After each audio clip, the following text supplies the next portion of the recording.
നവകേരള നയരേഖ party ലൈനാണോ എന്ന് സംശയം പ്രകടിപ്പിച്ച് പ്രതിനിധികൾ. പണം വാങ്ങി സേവനം നൽകുന്നത് പാർട്ടി ലൈനാണോ എന്ന് പരിശോധിക്കണമെന്നാണ് ആവശ്യം ഉയർന്നിരിക്കുന്നത്. അതേസമയം നവകേരള നയരേഖയെ പ്രതിനിധികൾ പിന്തുണയ്ക്കുകയും ചെയ്തു. ആർ ശ്രീത് നൽകും കൊല്ലത്തുന്നതിന് കൂടുതൽ വിവരങ്ങൾ.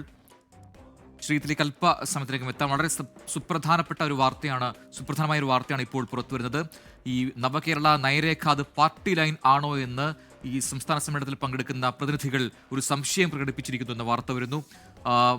ആ ശ്രീത്തിലേക്കാണ്. ശ്രീത്ത്, ഈ രീതിയിൽ ഈ നവകേരള നയരേഖയെ പ്രതിനിധികൾ പിന്തുണയ്ക്കുന്നുണ്ട്, പക്ഷെ അതേസമയം ചില സംശയങ്ങൾ ഉടലെടുത്തിരിക്കുന്നു. അത് ഏത് രീതിയിലാണ്, എന്താണ് ഈ സംശയങ്ങൾ?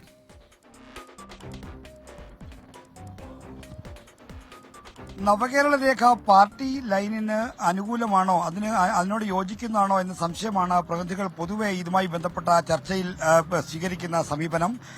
മുഖ്യമന്ത്രി പിണറായി വിജയൻ അവതരിപ്പിച്ച നവകേരളത്തിന്റെ പുതുവഴികൾ എന്ന ഈ രേഖയുമായി നടന്ന പൊതുചർച്ചയിൽ പൊതുവിൽ പിന്തുണയ്ക്കുന്ന ഒരു സമീപനമാണ്. എന്നാൽ ഇപ്പോൾ പ്രഖ്യാപിച്ചിരിക്കുന്ന നയങ്ങളിൽ സംശയം പ്രകടിപ്പിച്ചിരിക്കുന്നത് കോഴിക്കോട് നിന്നുള്ള KT കുഞ്ഞിക്കണ്ണനാണ്. അദ്ദേഹം കേളുവട്ടൻ പഠന ഗവേഷണ കേന്ദ്രത്തിന്റെ ചെയർമാൻ കൂടിയാണ്.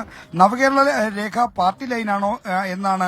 രേഖയൊക്കെ നല്ലതാണ്, അതിൽ പറഞ്ഞിരിക്കുന്ന കാര്യങ്ങളുമെല്ലാം കൊള്ളാം, എന്നാൽ പാർട്ടിയുടെ നയങ്ങളും ആശയങ്ങളോടും ചേർന്ന് നിൽക്കുന്നതാണോ എന്ന് പരിശോധിക്കണം. ആളുകളിൽ നിന്ന് ഫീസ് ഈടാക്കി സേവനം നൽകുന്നത് പാർട്ടി ലൈനാണോ എന്ന കാര്യമാണ് പ്രധാനമായും പ്രതിനിധികൾ ചോദിക്കുന്നത്.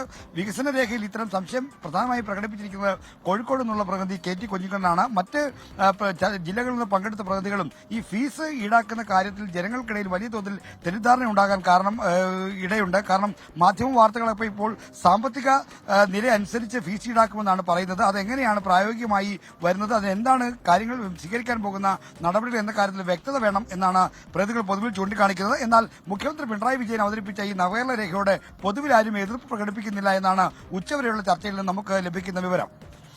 ശരി, ആർ ശ്രീത്താണ് വിശദാംശങ്ങൾ നൽകിയത് കൊല്ലത്ത് നിന്നും.